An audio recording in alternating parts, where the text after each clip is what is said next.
दोस्तों नमस्कार। Colonel Ajay, CEO Ajay astro money group first global astro finance digital channel से आपसे मुखातिब होता हूं। आज 1 अगस्त सन 2025। दोस्तों, cotton complex, cotton seed oil और कॉटन सीड ऑयल केक यानी कपास या तेल, बिनोला और कपासिया खल पर अपडेट देने वाला देश का पहला चैनल। दोस्तों, लगभग 12,000 शो, 3,01,000 से अधिक रजिस्टर्ड यूजर, लगभग 2 करोड़ व्यू आपने हमारे चैनल पे दिए हैं। मैं आप सभी का बहुत बहुत धन्यवाद, शुक्रिया अदा करता हूं कि आपने हमारे चैनल को एशिया का नंबर 1 कमोडिटी चैनल बनाने में जो हमारी मदद की है, सहयोग किया है, आशीर्वाद दिया है। दोस्तों, कहा जाता है कि कोई भी चैनल इतनी आसानी से ग्रो या डेवलप नहीं होता है। उसके लिए चाहिए होता है लगातार डेडिकेटेड एफर्ट, लगातार विश्व स्तरीय खबरें, विश्लेषण, अनुसंधान। इसके बगैर अपडेट नहीं हो पाता है।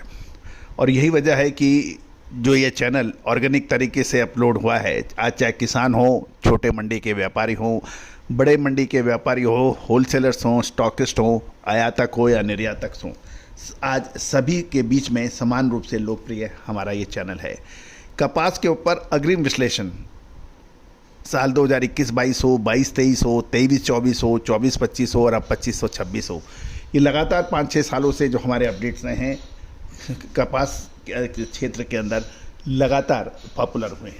आज के इस एपिसोड में हम चर्चा करेंगे कमज़ोर एक्सपोर्ट सेल्स और मजबूत डॉलर से और टैरिफ की चिंता से आइस कॉटन के अंदर गिरावट दर्ज हो रही है। जानिए रिपोर्ट विस्तार से। दोस्तों, यदि आप हमारे से अग्रिम अनुसंधान रिसर्च चाहते हैं तो सहयोग राशि अदा कर आप प्राप्त कर सकते हैं। खबर निकल के आ रही है, आज 1 अगस्त को आइस कॉटन वायदा गुरुवार को गिरावट के साथ बंद हुआ क्योंकि कमजोर एक्सपोर्ट सेल्स, मजबूत डॉलर और अमेरिका की टैरिफ नीतियों को लेकर बाजारों में चिंताएं बढ़ गई है, जिससे बाजार में रिकवरी लगभग रुक गई है। शुरुआती सत्र में शॉर्ट कवरिंग से थोड़ी तेजी देखी गई थी, लेकिन ये टिक नहीं पाई। दिसंबर डिलीवरी आइस कॉन्ट्रैक्ट 0.25 सेंट या 0.37 की गिरावट के साथ 67.25 सेंट प्रति पाउंड पर बंद हुआ। बुधवार को 3 सप्ताह के निचले स्तर पर पहुंचने के बाद भावों में मामूली रिकवरी देखी गई थी, लेकिन ये रिकवरी अंत में बिकवाली के रूप में हावी हो गई।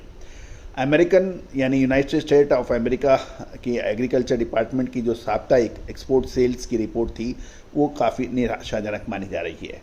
साल 2024-25 सीजन के लिए अपलैंड कॉटन नेट बिक्री केवल 39,100 रनिंग बेल्स की रही, जो पिछले सप्ताह से काफ़ी कम है। गौरतलब है कि निर्यात शिपमेंट 2,30,900 रनिंग बेल्स तक पहुंच गया, जो सप्ताह दर सप्ताह 25% और 4 सप्ताह की औसत से 10% अधिक है। इसके बावजूद नई फसल की मांग कमज़ोर बनी हुई है। डॉलर इंडेक्स के ऊपर भी हम नज़र डालें तो 2 महीने के उच्चतम स्तर पर पहुंच गया है, जिससे अमेरिकन कपास की ग्लोबल कॉम्पिटिटिवनेस कमज़ोर हुई और मजबूत डॉलर की वजह से डॉलर में कीमत तय होने वाली कॉटन विदेशी खरीदारों के लिए महंगी हो जाती है, जिससे डिमांड का असर पड़ता है। और यदि डॉलर कमज़ोर होता है तो अमेरिकी कॉटन सस्ती हो जाती है और ये अंतर्राष्ट्रीय बाज़ारों के अंदर प्रतिस्पर्धा में टिक पाती है। ट्रेड पॉलिसी यानी व्यापार नीति को लेकर अभी भी बाजार में अनिश्चितता बनी हुई है। अमेरिका ने पाकिस्तान और बांग्लादेश पर आयात शुल्क घटाकर 19% और 20% कर दिया है, जो कि दोनों देशों से होने वाली टेक्सटाइल आयात को बढ़ावा दे सकता है। लेकिन ध्यान देने वाली बात यह है कि बांग्लादेश और पाकिस्तान को तो 25% से कम है, यानी पाकिस्तान को 19% और बांग्लादेश को 20%, जबकि भारत पर 25% टैरिफ लागू है। चीन के साथ अब तक कोई व्यापार समझौता नहीं हुआ है। चीन और भारत दोनों ही ग्लोबल टेक्सटाइल एक्सपोर्ट में सबसे अग्रणीय माने जाते हैं। गौरतलब है कि बांग्लादेश का स्थान भी काफ़ी अहम है, लेकिन चीन और भारत के सामने की पोजीशन एक अलग रूप में मानी जाती है। गौरतलब है कि अमेरिका ग्लोबल टेक्सटाइल आयात में लगभग 15% की हिस्सेदारी रखता है। यदि अमेरिका आयात में गिरावट आती है तो ग्लोबल कॉटन डिमांड के लिए ये एक नेगेटिव यानी नकारात्मक संकेत माना जाना चाहिए। अब सवाल ये रहता है कि आगे की दिशा क्या रहे। बाजार पर निकट भविष्य में दबाव बना रह सकता है। कमज़ोर नई फसल की बिक्री, मजबूत डॉलर और प्रमुख व्यापारिक साझेदारों के साथ अनसुलझे टैरिफ मसलों के चलते कीमतें सीमित दायरे में रह सकती है।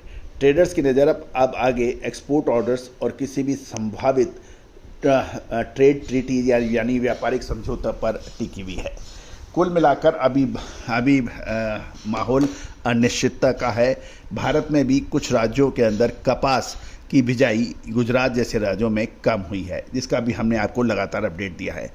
दोस्तों, कपास सफ़ेद सोने के रूप में जानी जाती है और इसमें सटीक विश्लेषण आपको याद होगा कॉटन सीड यानी बिनोला और कपास या खली पर हमारा नवंबर-दिसंबर 2024 का जो अपडेट था, उस समय कपास या खली बुरी तरह से पिटाई खा रही थी। उस वक्त हमने कहा था कि माल पकड़ने का समय है और उसके बाद जो एक तरफा तेज़ी कपास या खली और कॉटन सीड यानी सरकी में देखी गई, उम्मीद है कि सभी दर्शक बंधु साथ साथ सब्सक्राइबर्स ने भरपूर लाभ उठाया होगा।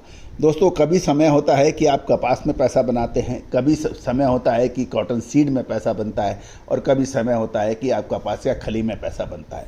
और दोस्तों, ये अग्रिम अनुमान विश्लेषण व्यापार को नई ऊंचाइयों में पहुंचाने में सहायक सिद्ध होता है। साथ साथ दलहन में चने पर, काबुली चने पर, मूंग, मसूर, तुअर पे जो हमारे अपडेट वो पूरे विश्व में सराहे जा रहे हैं।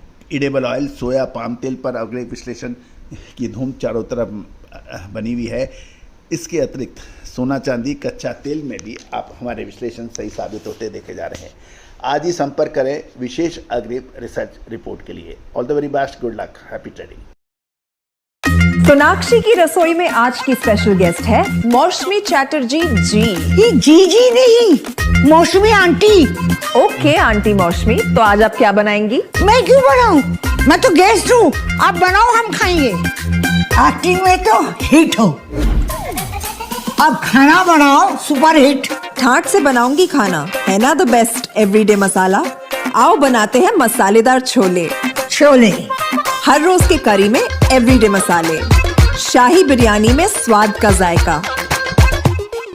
पटल पोस्तो और सर्षे इलिश भापा।